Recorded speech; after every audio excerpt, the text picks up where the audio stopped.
আজকে দুর্দান্ত স্বাদের একটা নিরামিষ লাউয়ের রেসিপি আপনাদের সাথে শেয়ার করব। এইভাবে নিরামিষ লাউ একবার রান্না করলে বারবার এভাবেই বানাবেন।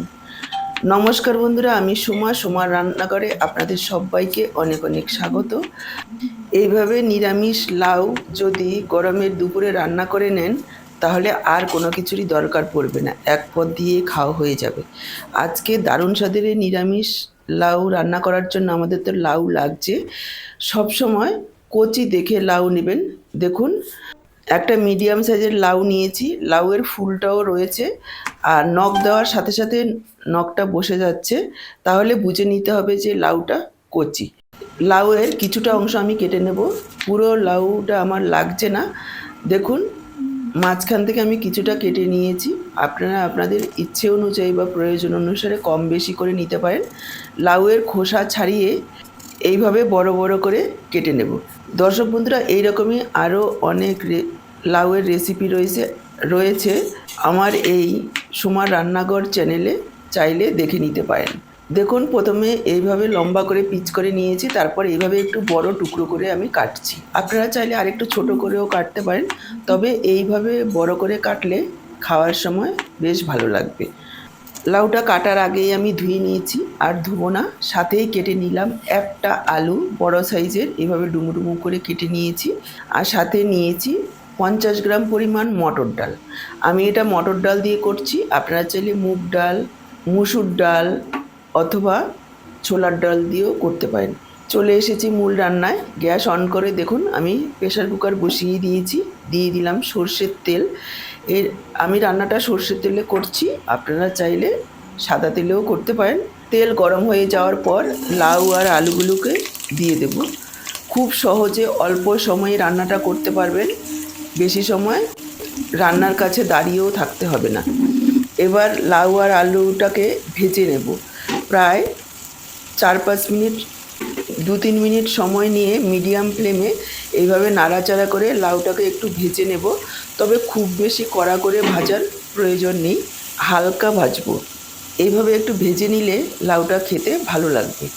এবার কিছুক্ষণ ভেজে নেওয়ার পর এখানে আমি যোগ করে দিলাম 1/2 চা চামচ পরিমাণ হলুদ গুঁড়ো, একটু জিরের গুঁড়ো, একটু ধনের গুঁড়ো। এখানে আমি 1/2 চা চামচ বলছি না, কেননা অল্প পরিমাণে মশলা যোগ করব, যেহেতু লাউয়ের পরিমাণটাও কম, আর লাউ পেঁপে এইসব সবজিতে খুব বেশি মশলা ভালো লাগে না। একটু লাল লঙ্কার গুঁড়ো যোগ করে দিলাম, আর দিয়ে দিলাম একটু মৌরি গুঁড়ো। ঝালটা আপনারা নিজেদের প্রয়োজন অনুসারে কম বেশি করে নেবেন।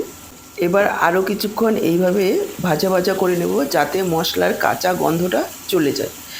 লাউ যেমন আমাদের শরীর ঠান্ডা রাখে, এই গরমের সময় মৌরি গুঁড়োটাও আমাদের শরীর ঠান্ডা রাখে। সেজন্য স্কিপ করবেন না, অবশ্যই দেবেন। আর স্বাদও ভালো হবে, গন্ধটাও ভালো হবে, একেবারে মন্দিরের তরকারির মতো। মশলাটাকে ভাজা ভাজা করে নেব। দেখুন, লাউটাকে ভাজা ভাজা করে নিচ্ছি, মাঝখানে একটু সামান্য জল দিয়ে আরও কিছুক্ষণ এইভাবে একটু ভাজা ভাজা করে নেব, যাতে মশলাটা না পুড়ে যায়। যেহেতু অল্প তেলে রান্নাটা করছি, সেজন্য একটু জল দিয়ে যদি মশলাটাকে কষিয়ে নিই, এতে করে মশলার স্বাদ বাড়বে। মশলাটাকে ভাজা ভাজা করে নিয়েছি প্রায় 2 মিনিট সময় নিয়ে। এবার আমি যোগ করে দিলাম 2টো চেরা কাঁচা লঙ্কা আর একটা টমেটো। আরও কিছুক্ষণ নাড়াচাড়া করে নিয়েছি টমেটোটা দেওয়ার পর। এবার আমি যোগ করে দিচ্ছি জল। এখানে যতটা ঝোল রাখবেন তার থেকে 1/2 কাপ পরিমাণ জল বেশি যোগ করব।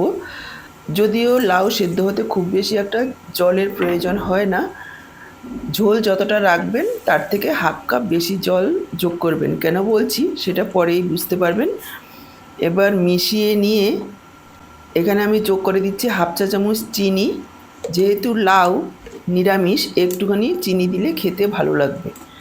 সব কিছু ভালোভাবে মিশিয়ে নেব। এবার প্রেশারটাকে আটকে মিডিয়াম ফ্লেমে জাস্ট একটা সিটি মারব। একটা সিটি পড়ার পর গ্যাসটাকে অফ করে দেব। তারপর প্রেশারটা বের হওয়া পর্যন্ত অপেক্ষা করব।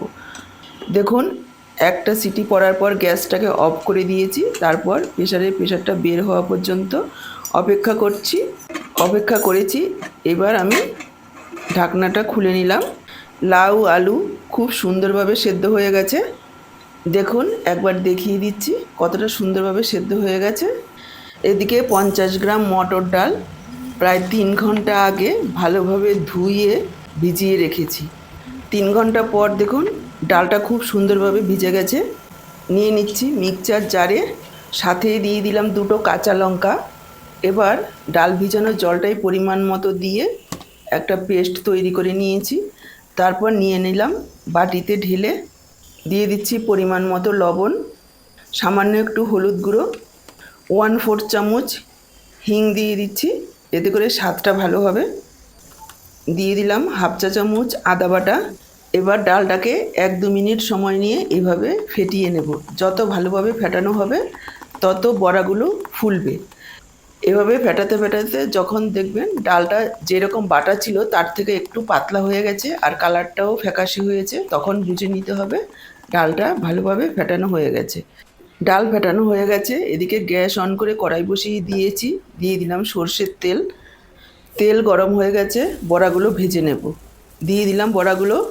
আমি মিডিয়াম সাইজের করে ভাজছি, আপনারা চাইলে আর একটু বড়ও দিতে পারেন, চাইলে ছোটও দিতে পারেন। তবে ঝোলে দেওয়ার পর বড়াগুলো ফুলবে। একবারে সবগুলো বড়া ভাজা যাবে না, আমি এখানে দুবারে ভাজবো। প্রথম ব্যাচটা দেওয়ার পর 1-1.5 মিনিট একটু অপেক্ষা করব। 1-1.5 মিনিট পর এভাবে উল্টে আরও 1 মিনিট অপেক্ষা করব। তারপর উল্টে পাল্টে একেবারে লালচে করে বড়াগুলো ভেজে নিতে হবে। দেখুন লালচে করে বড়াগুলোকে ভেজে নিয়েছি। প্রথম ব্যাচেরটা যেভাবে ভেজেছি সবগুলো ঠিক একইভাবে ভেজে তুলে নেব। বড়াগুলো ভেজে তুলে নেওয়ার পর কড়াতে আমি আরও 2 চামচ সর্ষের তেল দিয়ে দিলাম, আর ফোড়নে দিয়ে দিলাম 1/2 চা চামচ 5 ফোড়ন, 1/4 চামচ হিং, 1/2 চা চামচ আদা বাটা। লো ফ্লেমে 30 থেকে 40 সেকেন্ড মতো ভেজে নেব, যাতে করে ফোড়নটা ভালোভাবে ভাজা হয়, আদার কাঁচা গন্ধ একেবারেই না থাকে। ফোড়নটাকে ভেজে নেওয়ার পর এখানে আমি যোগ করে দিচ্ছি 1 চা চামচ পরিমাণ কাশ্মীরি লাল লঙ্কার গুঁড়ো। গরম তেলে এইভাবে কাশ্মীরি লাল লঙ্কার গুঁড়ো মিশিয়ে নিলে কালারটা খুব সুন্দর হয়।